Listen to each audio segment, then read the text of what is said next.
हामी चाहिँ उहिलेदेखि जस्तै गरेर खोज्नु भएको खाला लिएर सुकाएर यहाँ खालाको गेरा कुर्दै हुन्छ होइन के गर्ने र आमा यो खाला गेरा खलाकेर कुटेर पेलेर ओखलमा कुट्नु अनि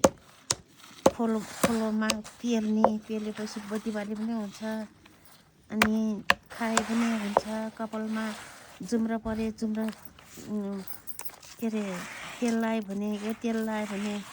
जुम्रा पनि मर्छ कपाल पनि लामो हुन्छ पेनाले कपाल पनि नुहाउँछ उहिलेको जमानामा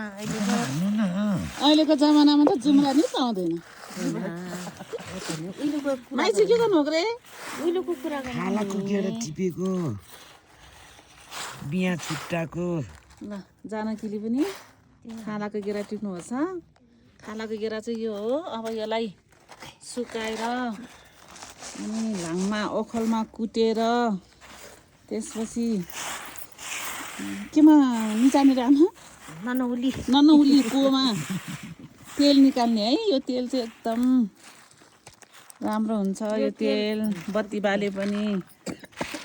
भगवानलाई पुज्न पाइन्छ टाउकोमा लाए पनि जुम्रा लिखा सबै मर्छ कपाल झर्दैन कपाल लामो हुन्छ उहिलेको तेल पाउन मुस्किल छ अनि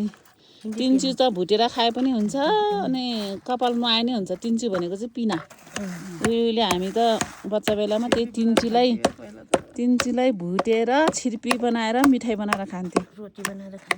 बनाएर खान्थ्यो है ल अब हामी यो पनि खाने हो बेसी खाने हो त्यो बेलामा खाने बेलामा आउनु है सबैजना हेर्नु खाना आउनु हो त नि मैले बालोमा भुटेर खाने कस्तो मिठो हुन्थ्यो है